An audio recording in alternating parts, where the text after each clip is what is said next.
Mohon perhatian, tekan tombol subscribe.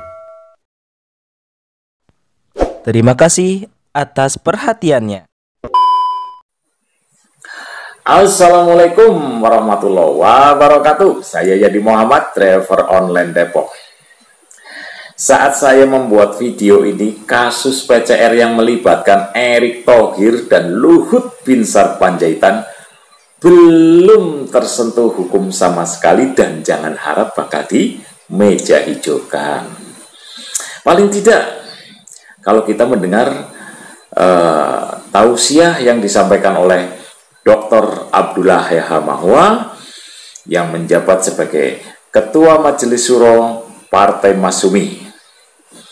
Nah, dalam tausiahnya mengatakan bahwa sistem pendidikan di Indonesia hanya melahirkan para koruptor. Itu yang disampaikan oleh Pak Abdullah dalam musyawarah rayon kami rayon UNAS ketiga 20 November 2021 kemarin. Banyak orang baik yang diam. Lantas kenapa kemudian Undang-Undang 45 itu diamandemen sampai kebablasan? Karena saksi hidup mengatakan ketika amandemen Undang-Undang 45 berkarung-karung dolar menggelinding di Senayan, maka kemudian Undang-Undang Dasar itu. Kita bukan lagi punya Undang-Undang 45, kita punya Undang-Undang Dasar 2002, bukan 1445. Kenapa saya konsen dengan Undang-Undang Dasar asli 45 dan itu juga HMI dan itu juga KAH?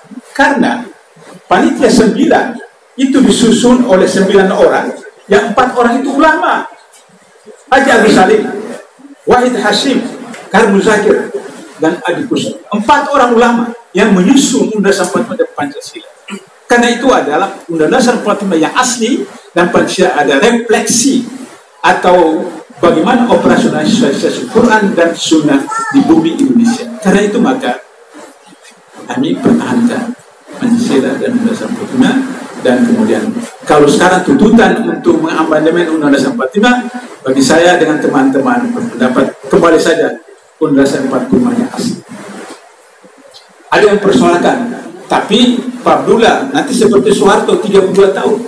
Gampang, adendum saja. Kembali ke Undang-Undang 45 asli, kemudian adendum bahwa hanya 2 periode atau 3 periode.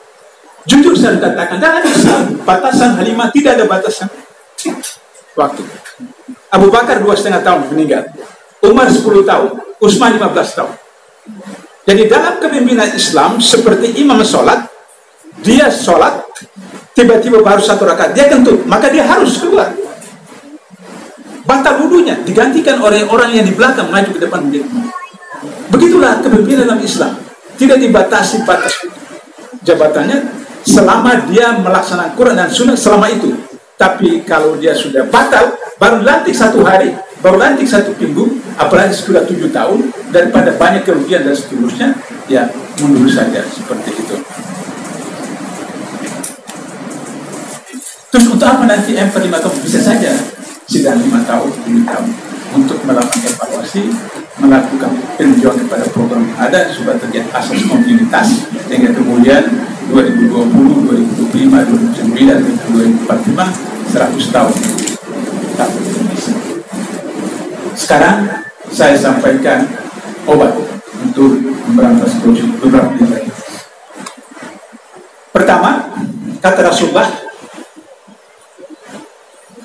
pemilik onta yang tidak diikat, jika ontanya dicuri, maka pencurinya tidak dihulu, tapi ditazir. Al-Maidah 38 mengatakan bahwa perempuan muslimah, laki-laki muslim jika mencuri dipotong tangan, hulu.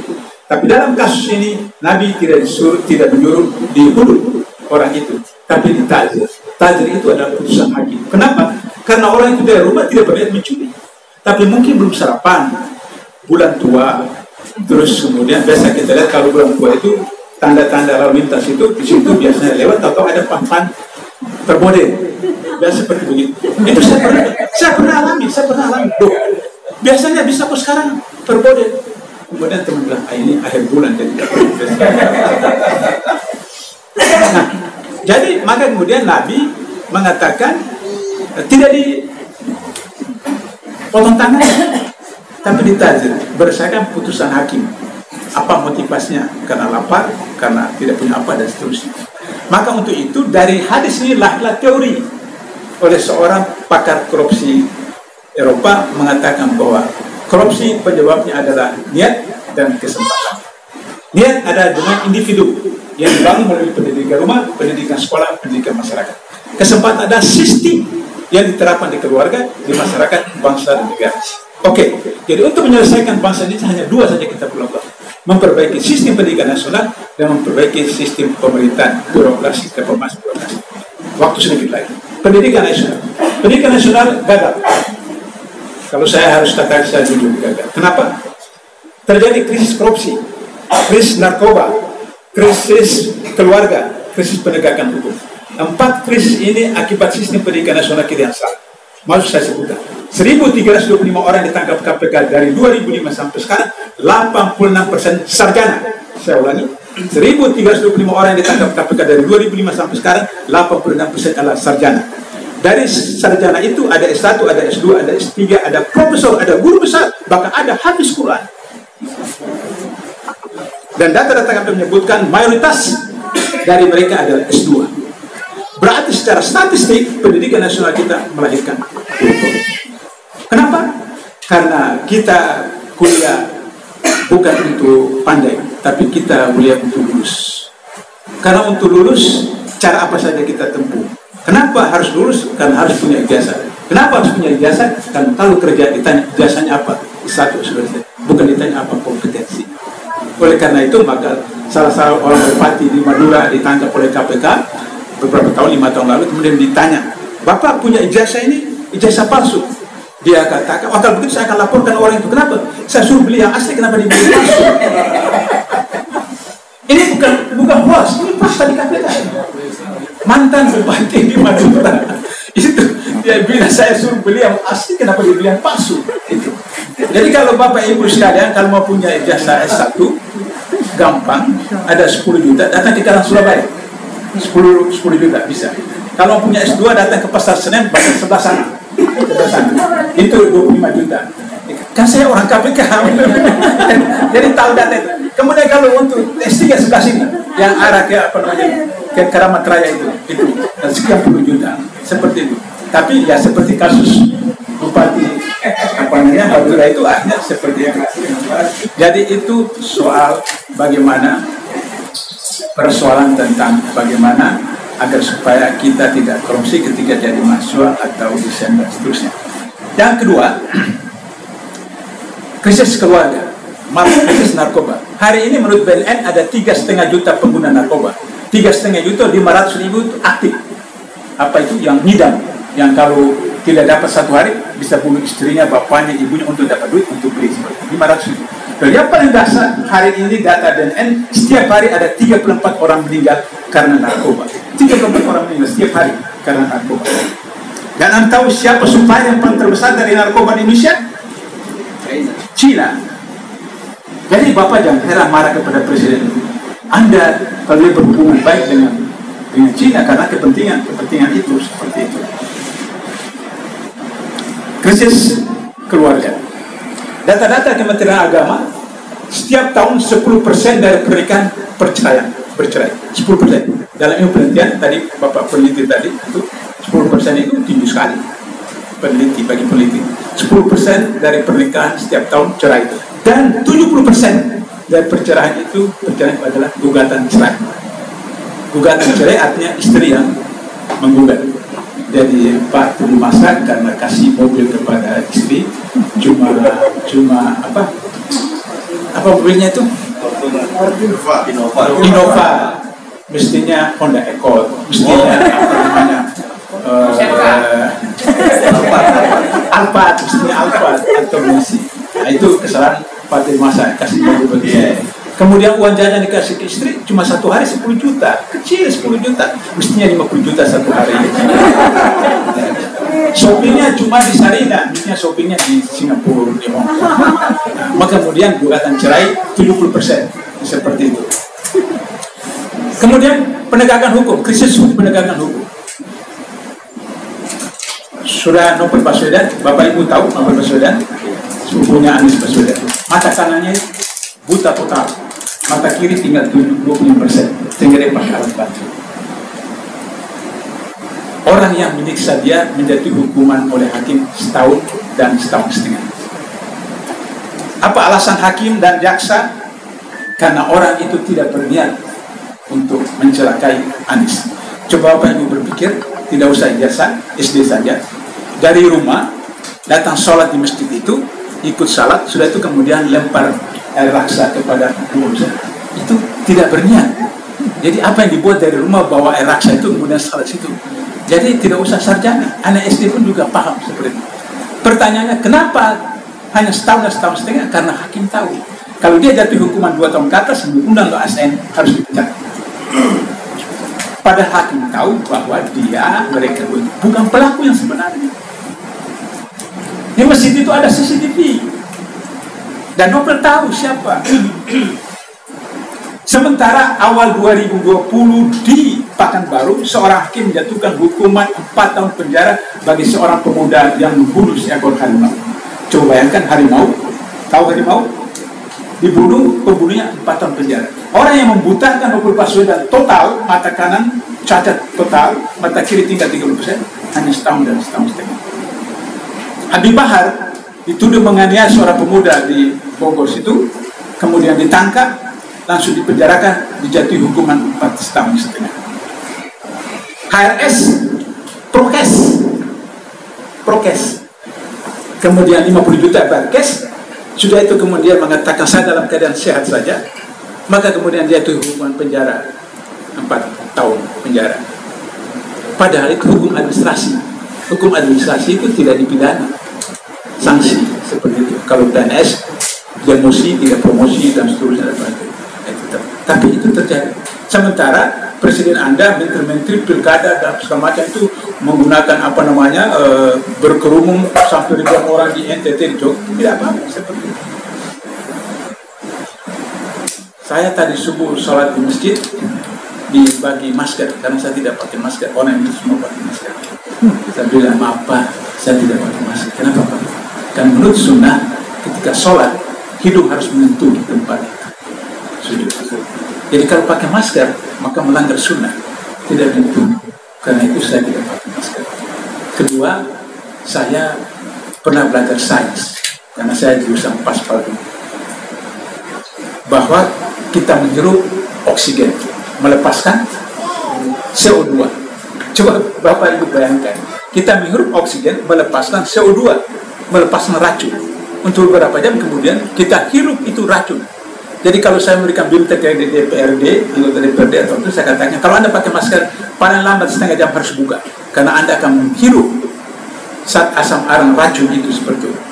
Ada 575 dokter dan perawat seluruh Indonesia yang meninggal urusan Allah. Tapi penyebabnya bisa saja karena pakaian mereka itu yang mengakibatkan mereka tidak mendapat udara segar, tapi menghirup racun dari mereka sendiri. Dan ini hal-hal yang sangat sederhana. Oleh karena itu, saya sudah 2 tahun di masjid di rumah saya, tidak ada masjid ditutup, sholat tarawih, sholat Jumat, sholat 5 waktu, kemudian terus tetap padat. Saya tidak menemukan ada hadis mungkar yang mengatakan bahwa jamaah itu harus berjarak. Hadis mungkar, kalau ada, tidak usah hadis mungkar saja. Jadi kita lebih takut kepada WHO daripada takut kepada Allah. Seperti itu. WHO menetapkan harus terjadi. Ini logika sederhana. Droplet. Penyebaran karena droplet. Jadi droplet. Di mana Anda tunjukkan di dunia ini orang sholat yang berhadap-hadapan? Ada nggak orang sholat berhadap-hadapan? Ada nggak Bapak Ibu? Tidak ada. Orang menghadap kiblat. Jadi kalau dia batu di belakang, kena punggung saya. Tidak kena muka saya. Kemudian beberapa menit, beberapa jam itu kering. Batasnya 4 jam. Kalau kita subuh, wudhu dengan baik, keluarkan, masuk itu ada di dalam itu akan keluar. Seperti itu. Daya tahannya 4 jam. Dari subuh sampai zuhur berapa jam? kemudian kita urut lagi, selesai. Zuhur sampai asar berapa jam? Kalau kita kena dengan sholat yang benar. Jadi orang hanya bicara tentang imunitas fisik, tapi orang tidak bicara tentang imunitas psikis. Ini yang disebut dengan korupsi intelektual. Apa itu korupsi intelektual? Korupsi dilakukan oleh guru, dosen, ustadz, ustazah, kiai, romo, pendeta, dan itu yang mereka punya ilmu, punya pengetahuan, punya data, punya informasi, disalahgunakan, dimanipulasi, ditutupi untuk kepentingan pribadi kelompok tertentu. Itu korupsi intelektual. Jadi terakhir tadi pendidikan kita perbaiki, kemudian terakhir reformasi birokrasi. 2005 saya ditakdirkan, diamanatkan oleh pimpinan KPK muncul reformasi birokrasi. Setelah mereka menghadap Presiden SBY, mereka sampaikan kepada saya, mereka minta saya susun. Maka saya susun reformasi birokrasi. Pertama, SDM yang qualified, berintegritas. Yang kedua, remunerasi yang menyejahterakan. Yang ketiga, IT yang fungsional. Yang keempat, pengelolaan aset negara, aset daerah secara bertanggung jawab. Bagaimana SDM yang berqualified, berintegritas? Kita waktu itu 3,7 juta PNS. Menurut Menpan waktu itu, pegawai administrasi 65%, pegawai fungsional 35%. Best practice di dunia itu pegawai fungsional 70%, pegawai administrasi 30%. Kita piramida terbalik. Nah, apa itu pegawai administrasi? Pegawai dan pegawai melaksanakan itu berdasarkan instruksi atasan, instruksi bos. Karena itu kalau kita datang ke kantor pemerintah, lembaga negara, pada waktu tertentu mereka sibuk sekali. Berarti ada bos. Tapi ketika tidak ada bos, maka akan lihat mereka sedang main game, baca koran, isi teka-teki kecilan, atau ngerumpi seperti itu. Karena tidak ada. Tapi kalau pegawai fungsional ada bos atau tidak, mereka akan laksanakan karena mereka punya kompetensi. Ada bos atau tidak, seperti itu. Nah, oleh karena itu maka harus kita balik dari 60% itu menjadi pegawai fungsional dan 30% pegawai administrasi. Kemudian SDM kita itu berada pada ranking ke-6 di dunia, di Asia Tenggara. Human Development Index Indonesia kita itu 71, berada pada ranking ke-6. Singapura, Brunei, Malaysia, Thailand, Filipina, baru kita. Kita berada pada ranking 107 di dunia. Dan indeks persepsi korupsi kita itu di bawah rendah dari Timor Leste, mantan provinsi kita. Coba lihat seperti itu. Nah, sehingga dengan begitu, maka reformasi birokrasi SDM seperti itu. Yang kedua, remunerasi yang menyejahterakan. Artinya bahwa tidak perlu gaji yang besar, tapi gaji yang kecil, tapi menyejahterakan. Apa rumusnya? Maka kemudian kita mengenal ada 3P. P pertama, pay per percent. Yang kedua, pay per position. Yang ketiga, pay performance. Yang pertama itu pay per percent. Dia lulusan apa? Diploma S1, S2. Itu variabel pertama, menentukan kemudian gajinya. Yang kedua, pay per position. Dia direktur, dia manajer, dia eselon 1, 2 atau biasa. Itu variabel kedua. Variabel ketiga, pay per performance, kinerja. La yukallifu nafsan illa wus'aha. Allah tidak beratnya kepada suatu kepada hambanya kecuali yang mampu dia pikul. Maka kalau kinerjanya A dapat 10% dari gaji pokok, kinerjanya B 7% dari gaji pokok, kinerja C 5% dari gaji pokok, kinerja D 0. 3 variabel itu lah ditentukan nominalnya. Katakan nominal gajinya 10 juta, maka dia hanya dibayar 5 juta cash ke rekeningnya. 5 juta tidak dibayar cash. Diapakan itu? Dikonversikan. Apa konversinya? Anaknya dari SD sampai universitas gratis sekolah. Yang kedua, kesehatan keluarganya gratis, tidak ada BPJS. Saya 15 tahun kerja di Malaysia, perusahaan swasta. Saya demam pergi ke Poliklinik, kasih lihat kartu, kemudian bebas tidak bayar. Gaji saya tidak dibantu karena BPJS kesejahteraan anak terlantar dan pendidikan menurut dasar 45 ditanggung oleh negara. Jadi tidak perlu bayar BPJS seperti itu karena ditanggung negara melalui apa? Pajak kita, pajak kendaraan, pajak rumah, pajak tanah. Itulah yang kemudian digunakan untuk kesehatan dan pendidikan seperti itu. Nah, oleh karena itu maka dengan demikian kalau kasih 10 juta buat orang Indonesia, maaf, 10 juta, 50 juta sama saja. Satu pekan juga habis 50 juta pergi ke shopping apa semacamnya. Tapi kalau dengan cara itu separuh dibayar cash, separuh dalam bentuk pendidikan gratis, kesehatan gratis. Pergi sekolah di Jerman itu anak-anak SMP SMA itu disediakan makan siang, kemudian transport disediakan, jemput baik PNS, pegawai maupun mahasiswa dan pelajar. Kemudian IT itu penting sekali. Kita sudah beritahu IT itu 15 abad yang lalu.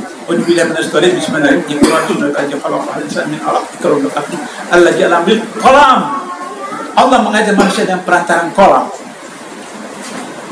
Kolam itu IT. Saya SD, alat tulis saya disebut kolam. Ketika SMP saya pakai pensil, ketika SMA saya pakai pena, ketika di mahasiswa dosen sudah pakai whiteboard dengan spidol. Kemudian tahun 70-an sudah mulai ada pakai komputer, tahun 80-an sudah laptop, dan sekarang kita sudah pakai Android. Itu adalah IT, itulah adalah kolam seperti itu. Baru terakhir adalah pengelolaan SDM.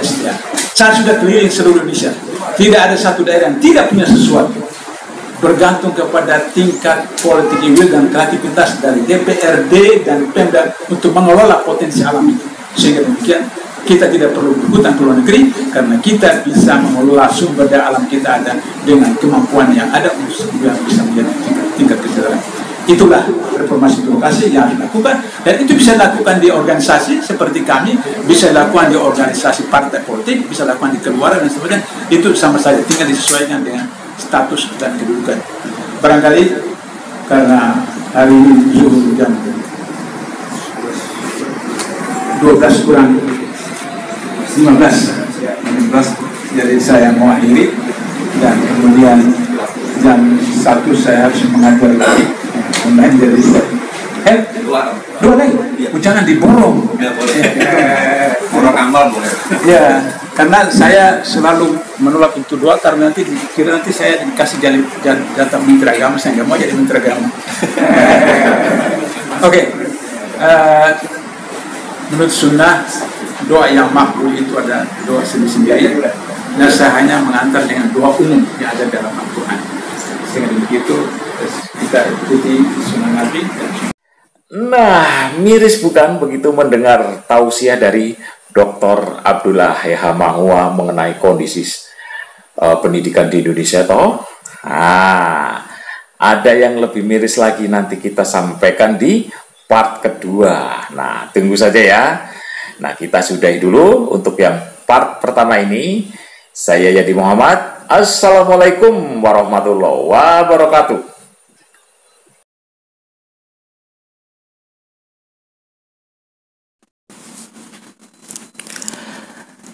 Saudaraku sebangsa dan setanah air, juga saudara seiman, yuk kita belanja ke pedagang di pinggir jalan, asongan, dan pedagang keliling. Dengan berbelanja kepada mereka, kita sudah menyelamatkan mereka dari kemiskinan. Seperti kita tahu bahwa kemiskinan itu dekat dengan kekufuran.